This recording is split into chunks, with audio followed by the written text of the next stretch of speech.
Oh, hey. I didn't see you there. You caught me wondering about a question that's been bugging me, and that's how do I get more range out of my existing RTK? You see, a while back, Nolan and I hopped in the truck and we filmed this video here where we took the S631, we set it up on the side of the highway, and we went 11 kilometers from the base on the internal radios. And well, I love that video. It does an absolutely great job of showing what's capable with the 631 radios. It also showcases something else, and that's really how flat it is around our office, because we could still see our base from that 11 kilometer mark. And in the real world, most sites, they don't look like that. They got terrain, they have hills, they have cliffs, they have piles that you got to get around, which brings up the question, how do we get more range out of our existing equipment? So we're going to talk about three things today, and that's three ways that people already use to extend their RTK range with their existing equipment, how cellular and internet-based corrections can change that equation a little bit, and where the question of RTK range is headed with some of the technology that's coming out. Let's start with radios. We talked in this video here about how terrain matters. You know, dirt matters, rock matters, moving behind a pile, dropping underneath a sight line of a cliff, or just going under a bluff can drastically reduce the range you get with your radios. Sometimes though, you don't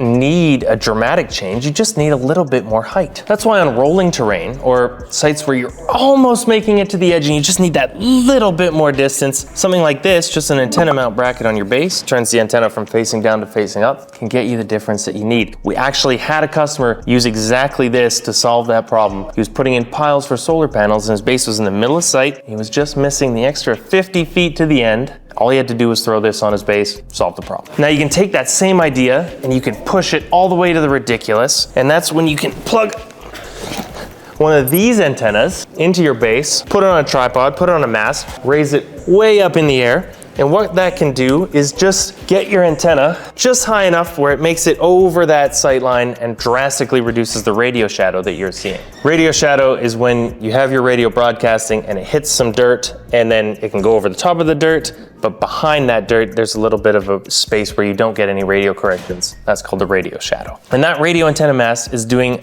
functionally the same thing as this bracket, just at a much bigger scale. And for a lot of people, guys that work with rolling terrain with small hills, shallow valleys, that can work really, really well. Getting the antenna just a little bit higher in the air can eliminate or drastically reduce the radio shadow that you see on site. But there's a hard limit here. As we showed in that 11 kilometer range test video, once you hit the edge of a 1 watt radio range, you've hit the edge. There's no going farther. Raising the radio whip is not going to get you more power out of that antenna. And so when you hit that final line, you've hit the final line. That's where external radios come into play. Systems like this 35 watt radio can be used as a repeater to get you around hard terrain, or they can solve your problem by just throwing more power at it. And that approach has been around for decades. And it still works very, very well as long as you're okay with the little bit of extra setup and extra hardware to take into the field. Last major option is to just eliminate relying on UHF radios altogether. A lot of internet-based solutions like Stormcaster mean that you're not limited by terrain anymore. You're not limited by UHF radio range. You're limited by access to the internet and just the math behind RTK. If you're on a site with complete cell coverage, you put a SIM card in the base, you put a SIM card in the rover, you hook up to Stormcaster, all of a sudden your only limit is that little plus or minus 1 ppm at the end of the RTK spec sheet. That 1 ppm is just going to add 1 millimeter of uncertainty per kilometer of distance you are from your base. Even if you don't have full cell coverage on site, doesn't mean you're out of options. We got a lot of customers who will do something like put a satellite internet router, like a Starlink router, at the site trailer and then put a mobile router on their truck. And this works great to get guys corrections all over site as long as the site is accessible by vehicle. And now you've probably heard me talk about all of these solutions before, but where's this all heading? With satellite-based SIM cards starting to come online and become available in lots of products, a lot of sites that were completely unable to use internet-based corrections before are now going to be a walk in the park. Satellite-based SIM cards also open up the door to using state cores that you love using in areas where you don't have any cell coverage, meaning a lot of guys are going to be able to use free, publicly available cores data to get their solutions even way out in the middle of nowhere when that completely wasn't an option before. So between better antenna placement,